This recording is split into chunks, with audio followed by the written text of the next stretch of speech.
यह शिव पुराण का तीसरा अध्याय है। चक्षुला का पाप से भय एवं संसार से वैराग्य। शिव पुराण तीसरा अध्याय। शौनक जी ने कहा, हे सूत जी, आप ज्ञान का भंडार है। आपके द्वारा कही गई इस कथा को सुनकर मैं अत्यंत आनंदित हो गया।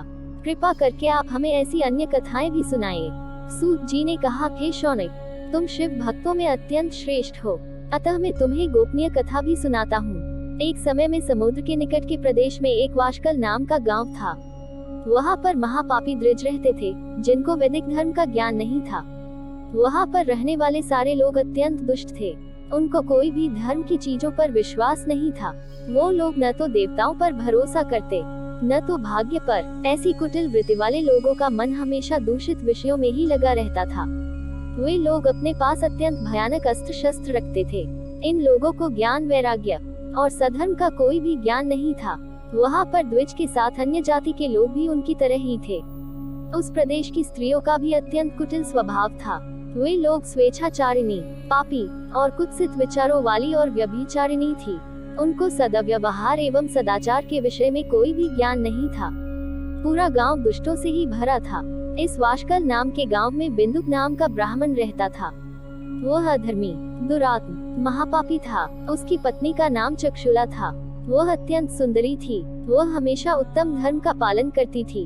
फिर भी उसकी पत्नी को छोड़कर वह ब्राह्मण वैश्यगामी हो गया था। ऐसे ही उसके बहुत वर्ष निकल गए। उसकी स्त्री चक्षुला काम से पीड़ित थी, किंतु उसने अपना धर्म कभी नहीं छोड़ा। वह दीर्घकालीन समय तक धर्म का पालन करती रही, परंतु अंत में ऐसे दुष्ट पति के साथ रहकर वह भी उसके प्रभाव से दुष्ट बन गई। ऐसे ही उन दो पति पत्नी का अधिकतर समय दुराचार में ही निकल गया। उसके बाद एक दिन वह दूषित बुद्धि वाले ब्राह्मण की मृत्यु हुई और वह नरक में जा पहुंचा। उसने बहुत समय तक नरक में दुख भोगे। उसके बाद उस दुष्ट ब्राह्मण विंध्य पर्वत पर भयंकर पिशाच हुआ और उसकी पत्नी चक्षुला उसके बाद बहुत समय तक अपने पुत्रों के साथ रही। एक दिन वह कोई अवसर पर अपने भाई बंधुओं के साथ गोकर्ण क्षेत्र गई और किसी तीर्थ पर जाकर वहां के जल में स्नान किया। वो वहां पर घूमने लगी। घूमते घूमते वह कोई देव मंदिर में आ पहुंची। वहां पर एक ब्राह्मण भगवान शिव की पवित्र पौराणिक कथा सुना रहे थे। चक्षुला ने भी वह कथा सुनी।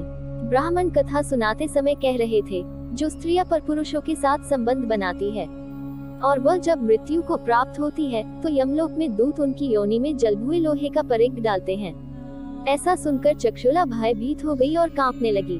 कथा समाप्त होने के बाद सब लोग वहां से चले गए। तब चक्षुला ने उस कथा सुनाने वाले ब्राह्मण से पूछा, है ब्राह्मण, मुझे धर्म का ज्ञान नहीं है, अतः मुझसे दुष्कर्म हो गया। आज इस कथा को सुनने के बाद मुझे बहुत डर लग रहा है। मैं यह सुनकर भय से कांप रही हूँ। इस संसार से मुझे वैराग्य हो गया है। मेरे जैसी पापी पर धिक्कार है। मैं कुत्सित विषयों में फंसकर अपने धर्म से भ्रष्ट हो चुकी हूँ। मुझे किस प्रकार की घोर यातनाएं सहनी पड़ेगी और कैसी दुर्गति मिलेगी। मेरे जैसी पापी की सहायता कौन करेगा। मृत्यु के बाद वह भयंकर यमदूत जो मुझे गले में फंदे डालकर ले जाएंगे, उनका सामना मैं किस प्रकार करूंगी। नरक में मुझ जैसी पापिनी के टुकड़े किए जाएंगे तो वह मैं कैसे सहन कर पाऊंगी। मैं अत्यंत पापी हूँ और हर तरह से पाप में डूब चुकी हूँ। है ब्राह्मण, मेरे माता पिता और गुरु आप ही है। मैं आपकी शरण में आई हूँ। मुझ अबला का उद्धार कीजिए। सूत जी ने कहा। चक्षुला इस प्रकार से खेद और वैराग्य युक्त ब्राह्मण देवता के चरणों में गिर पड़ी। तब उस बुद्धिमान ज्ञानी ब्राह्मण ने उसे उठाया और कहा, बड़ी भाग्यशाली हो कि शिव पुराण के वैराग्य प्रदान करने वाली कथा को सुनकर तुम्हें समय पर भान हो गया। हे नारी, तुम चिंता मत करो, भगवान शिव की शरण में जाओ। भगवान शिव तुम्हारे समस्त पाप तुरंत समाप्त कर देंगे। यह कहकर ब्राह्मण चक्षुला को समस्त पापों को हरने वाली तथा सुख एवं सही रास्ता देने वाली शिव पुराण कथा की महिमा का वर्णन करते हैं। इस प्रकार शिव पुराण तीसरा अध्याय खत्म होता है। हेलो दोस्तों, अगर आप संपूर्ण शिव पुराण सुनना चाहते हैं तो हमारे चैनल को सब्सक्राइब कर बेल आइकन को प्रेस अवश्य करें ताकि आपको नई वीडियो सबसे पहले मिल सके। धन्यवाद।